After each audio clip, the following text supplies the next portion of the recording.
네, 안녕하세요. 네, 인사관리랑 경조 강의를 맡은 이인호라고 합니다. 예, 반갑습니다. 일단 앞에서 워낙 시간을 많이 좋은 얘기들 많이 해주셔서 일단 중복되지 않는 범위 안에서 간단하게 좀 말씀을 좀 드릴 거고요. 그 전에 뭐 다들 쓰시니까 저도 제 연락처 남기겠습니다. 일단 요 설명의 이유로 기타 질문사항 있으시면 이메일 주시면 답변 드릴 거고요. 제 이메일이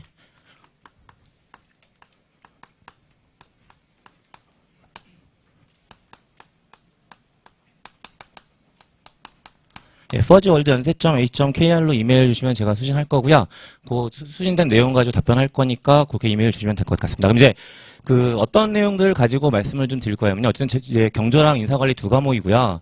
일단 그 두 과목을 공부하신 데 있어 GP직이면 100점 100승입니다. 그래서 일단 기본적으로 지금 설명의 시간이니까 인사관리와 경조에 대한 기본적인 것들이 어떤 퀘스천을 갖고 있는지. 왜냐면 이제 여러분들 그 과목들을 공부하실 때 분명히 퀘스천이 있는 거거든요. 그래서 그 퀘스천이 어떤 것들이 있는지를 좀 말씀드려서 인사관리와 경조에 대한 특성적인 측면들을 좀 말씀드리고요. 거기다 이제 추가적으로 이제 앞에서 말씀하셨던 내용들과 좀 다른 관점에서 몇 가지 공부하는 방법들, 접근 방법들, 뭐 그런 것들을 말씀드리면서 이번 시간을 좀 보내려고 합니다. 그럼 이제 인사관리랑 경조는 어떠한 특성을 가지고 있냐는 건데, 역시 인사랑 경조 이전에 뭐부터 시작이 되는 거냐면 경영학부터 시작이 되는 거거든요. 근데 그럼 이제 이 경영학이라는 것이 뭐냐라는 건데, 뭐 복잡한 얘기를 드리려고 하는 건 아닌 거고요. 일단 경영학이라고 얘기 드리면 당연히 누가 걸려 있을 거면 기업이 걸려 있을 거예요. 그렇죠? 근데 이 기업은 뭘 가지고 있을 거면 자원을 가지고 있을 거고요. 이 자원이 한정돼 있기 때문에 뭘 해야 될까요? 이 자원을 써야 되겠죠. 어떻게 써야 될 거고요? 잘 써야 되는 겁니다. 예. 물론 좀 더 정확히 말씀드리면 뭐 다들 효율적인 얘기를 하고 계시는 것 같은데 그냥 가장 잘 쓰면 돼요. 예. 그리고 이제 그걸 가장 잘 쓰기 위한 여러 가지 의사 결정들을 다루고 있는 게 경영학이라고 보시면 되는 거예요. 그랬을 때 우리가 지금 공부할 때는 인사관리랑 경조는 어떠한 의미를 가지냐면 다시 한번 얘기하지만 기업은 자원을 가지고 있다는 거죠. 근데 그 자원은 여러 가지 자원들이 있겠지만 뭐 어떠한 자원에 대해서 관심을 가질 거면 인적 자원, 사람에 대해서 관심을 가질 수밖에 없어요. 그럼 당연히 뭘 고민할 수밖에 없냐면 이 사람이란 자원을 가장 잘 쓰는 방법에 대해서 고민을 좀 해줘야 될 거고 이게 바로 인사 노무관론의 가장 기본적인 퀘스천이에요. 그럼 이제 인적 자원을 사람을 가장 잘 쓰기 위해서 어떤 논리 전개를 가지고 내용들을 심어가고 있는 거면 역시 경영학을 얘기할 때 특히 이제 의사결정이라고 한쪽에서 얘기할 때 가장 기본적인 구조가 바로 뭐가 되는 거면 일단 자원이 들어와야 되는 거고요. 그 자원이 기업 안으로 들어오면 뭔가 이루어지겠죠. 그리고 그 결과로 나가는 게 있는 거예요. 그랬을 때 어떠한 측면을 다룰 수밖에 없냐면 인적 자원이 조직, 기업 안으로 들어오는 문제들을 다룰 수밖에 없을 거고요. 그런 이유 때문에 어떠한 주제들을 보시게 될 거면 직무관리와 확보관리라는 것을 보시게 되는 거예요. 다음에 그럼 이제 인적 자원이 기업 안에 들어오면 그 기업 안에 들어와 있는 인적 자원들을 관리해줘야 되는 거고요. 그 안에서 어떤 내용들을 보여줄 거면 개발관리나 평가관리나 보상관리나 유지관리 같은 그런 내용들을 얘기하는 거고요. 근데 그 인적 자원이 그 기업에 계속 있는 게 아니라 언젠가는 떠나겠죠. 그러니까 방출관리라는 내용들을 가지고 있는 것이 인적 자원 관리, 인사 노무 관련의 가장 기본적인 퀘스천이라고 보시면 되는 거고 그런 것들을 공부하시는 거예요. 그럼 이제 여기에 대한 내용들이 정리됐으니까 그럼 이제 뭘 좀 봐야 될 거면 그럼 기업 얘는 뭔데? 라는 것들을 좀 보셔야 되는 거고요. 얘가 바로 이제 뭐로 표현되는 거냐면 경영 조직으로 표현되는 거죠. 그러니까 다시 해서 기업을 살펴보는 건데 이제 그 기업을 기업이라고 칭하지 않는 거고 경영 조직이라고 칭하는 거예요. 그리고 이제 그런 것들을 다루고 있는 퀘스천이 경영 조직론이라고 얘기하는 분야가 되는 거거든요. 그랬을 때 어떤 내용을 다룰 수밖에 없냐면 그러면 이 조직 자체를 봐야 되는 거죠. 그러면 조직 자체를 본다는 것은 조직 안을 보는 거고요.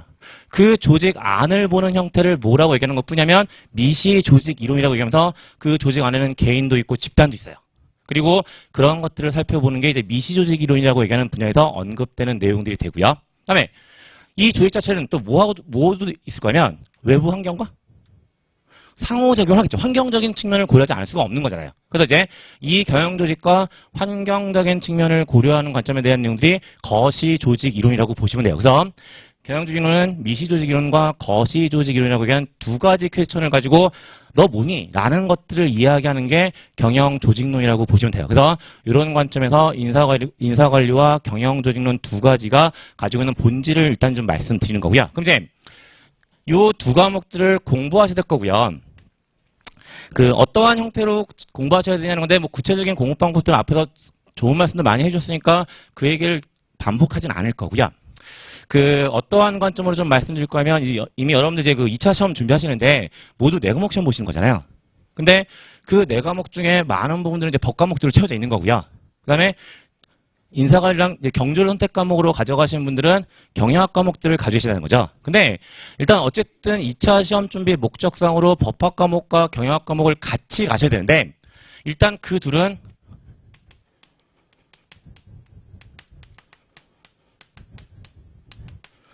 구분하셨으면 좋겠어요. 그러니까 다시 해서 법 과목을 할 때는 법학, 소위 말하는 리갈 마인드라고 얘기하는 거. 그 법학적인 마인드 가지고 접근하시는 거고요. 경영학은 경영학적 마인드가 따로 있으니까 두 개를 같은 접근법으로 들어가진 않으시길 바랍니다. 물론 저는 개인적으로요. 뼛속까지 경영을 하는 사람에서 일 잘 모릅니다. 예, 전혀 모릅니다. 예. 사실은 조금 말씀드리면 오히려 싫어합니다. 예, 그러니까 어떤 제가 아는 범위에서의 법학과 경영학은 분명한 차이점을 가지고 있기 때문에 경영학적인 접근법 가지고 인사관리, 다음에 경조를 선택하시는 분들은 경조도 같은 마인드로 좀 접근했으면 좋겠는 거고요. 간단히 이제 그 차이점 잠깐 말씀드리면 그 상대적인 것좀 얘기하면 이쪽보다는 이쪽이요. 조금 더 답안 작성 이런 거에 대한 유연성이 있습니다.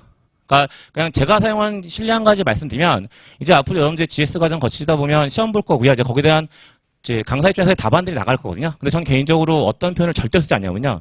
모범 답안이라는 표현을 절대 쓰지 않습니다. 그냥 제가 드리는 건 예시 답안에 불과한 거예요. 그러니까 이게 제가 생각하고 있는 법학과 경영학의 접근법의 차이라고 보시면 되는 거거든요. 그러니까 법학은 경영학에 비해서 상대적으로 좀 표준화된 형태가 있는 것 같습니다. 하지만 경영학은 표준화된 형태가 없어요. 그러니까 누가 얘기하는 데서 조금씩 달라지는 논리들이 있기 때문에 조금 유연적인 측면을 갖고 있는 거고요. 그런 마인드를 가지고 공부하시는 거지 무조건 표준 틀 안에서 가야지라는 것은 조금 위험해 보입니다. 그래서 그런 형태에 대한 얘기 한 가지 드리는 거고요. 다음에 두 번째 어떠한 관점으로 접근하는 걸 전 추천하냐면 어쨌든 여러분들 지금 시험 목적상 수업을 드시는 거잖아요. 그러니까 무슨 대학에서 경영학을 전공하게 한 목적으로 지금 수업을 듣는 게 아니라 시험 목적상으로 수업을 들으셔야 되는 상황이고요. 그러다 보니까 탑다운 방식으로 접근하는 건 너무나 중요할 것 같습니다. 그러니까 뭐냐면 그냥 백과사전식으로 나열되어 있는 내용들을 공부하시는 게 아닌 거고요. 어차피 2차 시험 목적상으로는 토막낸 사실들을 물어보지 않습니다. 뭔가 전체적인 구조적인 측면을 물어보는 거고요. 그러다 보니까 제일 처음에 큰 틀을 잡고요. 그 다음에 세부적인 내용들을 잡아가는 형태로 공부하시는 게 가장 효율적인 형태라고 저는 생각하고 그렇게 강의를 할 거예요. 그래서 탑다운 방식으로 좀 강의를 진행할 거고요. 그 목적상 물론 이제 사람들과 생각이 좀 다른 거니까 제 입장에서 말씀을 좀 드리면 저는 그래서 이제 GS 연기부터 일반적으로 소위 얘기하는 대학교재 기본서 쓰지 않습니다. 그러니까 왜 저 대학교재 기본 쓰지 않냐면요. 다른 건 아니고요. 어쨌든 그 기본서 한 권을 가지고 강의를 진행하면 그 저자분이 계실 거고요. 그 저자분의 논리 가지고 처음부터까지 한 논리만 보시는 거잖아요. 근데 여러분들이 2차 시험 목상으로 공부하시는 내용은요. 그 기본 산하의 분량보다 훨씬 많습니다. 그러니까 좀 더 정확히 말씀드리면 범위가 넓습니다. 그리고 그 넓은 범위를 한 논리로 꿰셔야 되거든요. 근데 처음에 기본서 갖고 시작을 하시면 그 기본서의 논리에 몰입돼 버리는 바람에 다른 논리가 안 들어오기 시작하세요. 그러면 점점 범위가 좁아진 형태를 취하기 때문에 시험상 적합하지 않거든요. 그래서 어차피 이제 저희가 수험서 쓸 때도 어떻게 쓸 거냐면 그 여러 가지 소위 얘기하는 대학교들 참고해 쓰겠죠. 한 것만 주기 전에 딱 빼서 쓰지 않을 거잖아요. 그러니까 전적으로 이제 저 같은 경우는 그 여러 가지 대학 교재들을 그 한 논리를 체계 가지고 만들어 갈 거기 때문에 GS 연기부터 저는 기본서 대학 교재 가지고 강의 진행하지 않을 거고 그냥 제 수험서 가지고 연기부터 3기까지 쭉 갈 겁니다. 예. 물론 이제 3기는 거의 교재 없이 간다고 보시면 되는 거고 연기랑 1기, 2기 정도가 이제 교재에 쓰게 될 텐데 그냥 그 수험서 가지고 쭉 갈 거니까 그 이유는 여기에 있다라는 거 한 가지 말씀을 좀 드리는 거고요. 다음에 세 번째. 역시나 이제 지금 처음 시작하시니까 지금이 가장 시기상으로 좋을 것 같아서 말씀을 드리는데요. 일반적으로 시험 목적상으로 공부를 하시다 보면 어떤 입장으로 공부를 많이 하시냐면 수험생 모드로 공부를 많이 하세요. 그러니까 여기서 얘기하는 수험생 모드라는 것은 뭘 이야기하는 거냐면 출제자가 문제를 내면 맞춰야지. 라는 형태로 공부들을 많이 하시거든요. 근데 사실은 어차피 시험 목적이니까 철저하게 누구 입장에서 공부를 하시게 되면 수험생 입장이 아니고요.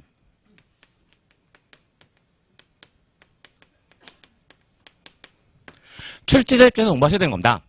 그러니까 여기서 그냥 출제자 입장에서 공부하셔야 된다는 것은 뭐냐면 시험이라는 것은요. 여러분들이 알고 계신 지식을 자랑하는 게 아닙니다. 출제자가 낸 문제에 맞는 내용을 쓰셔야 되는 거잖아요. 근데 일반적으로 어떤 경우들을 종종 보냐면요. 그냥 어떤 내용에서 여러분들 알고 있는 내용들을 그냥 담에다로 쭉 적시하면서 나 이거 썼어, 저거 썼어 하는 형태로 많이 공부를 하세요. 그러니까 어떤 예들을 종종 보냐면요. 2차 시험 끝나고 나면요. 이제 채점 될 때까지 시간이 좀 있잖아요. 그럼 이제 각자 이제 친구들끼리 만나죠. 만나가지고 야 이거 썼어? 저건 썼어? 아 나 이거 안 썼는데 어떡하지? 이렇게 뭘 썼는지 안 썼는지 가지고 많이 토론들을 하세요. 근데 어떤 경우 종종 있냐면요. 나 이거 안 썼는데 이번에 떨어졌나? 라고 생각하는데 막상 채점해 보면 안 쓴 그 친구만 붙는 경우도 있어요. 네. 그러니까 안 쓴 그 친구만 더 점수가 높은 경우도 있다고요. 그러니까 결국 여러분 생각하는 시험과 출제자가 생각하는 시험은 다른 거고요. 여러분 생각하는 시험은 답안지다가 최대한 여러분들이 알고 있는 것들을 지식 자랑하는 형태로 생각하시지만 그 내용들을 얼마나 출제자가 원하는 흐름대로 엮어가는지 그 경향의 흐름이 제일 중요하거든요. 논리적 흐름이 제일 중요해요. 그러니까 그런 논리적 흐름 같은 것들을 가져가시는 형태로 공부하시는 게 가장 중요합니다. 그래서 가급적이면 수험생 입장이 아니라 출제자 입장에서 공부를 좀 해주시기를 당부를 드려요. 그리고 나머지 한 가지만 더 말씀드리면 아직 뭐 여기 계신 분들 중에 선택 과목을 결정하신 분들도 있으실 거고 선택 과목을 결정하지 않으신 분들도 있으실 텐데 일반적으로 얘를 선택 과목으로 선택하시는 이유는 있죠. 일단 인사관리가 필수 과목이고요. 그 다음에 왠지 경영조직론과 인사관리가 연관성이 높을 것 같아서 경영조직론을 선택 제일 많이 하시거든요. 네. 근데 일단 한 가지 말씀드리면 자기가 법학에 강하다고 생각되시면 절대로 경영조직론을 선택하시면 안 돼요. 네. 왜냐면 경영조직론이요. 그러니까 법학하고 역시나 좀 관점이 좀 다르기 때문에 법학이 정말 자신 있으시면 경영조직론 절대 선택하시면 안 됩니다. 그러니까 오로지 그냥 이 주제 연관관계 때문에 경영조직론을 선택해야 하는 건 아닌 거고요. 그 다음에 그럼 이제 만약 경영조직론 선택하셨을 때 어떻게 공부를 하시기 맞냐면요. 물론 이제 이 둘 사이에 연관관계가 있기 때문에 두 개를 연관시켜서 공부하시는 건 물론 의미가 있긴 있어요. 근데 항상 지나치면 문제가 되는 거죠.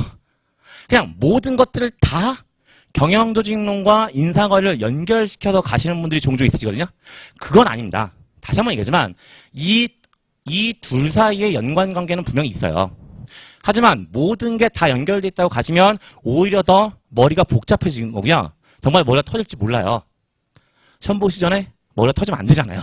네. 그러니까 일단 연관관계는 인정하되 전부 다는 아니야라는 사고방식을 좀 가지고 가셨으면 좋겠고요.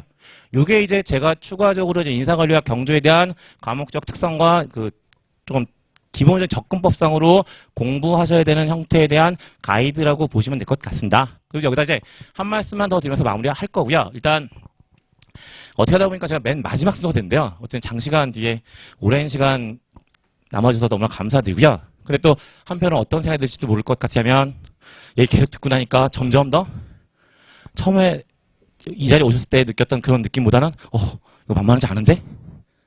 라는 생각이 드실 거고요. 그다가 심지어 어떠한 생각을 하시는 분들도 있으실 것 같으면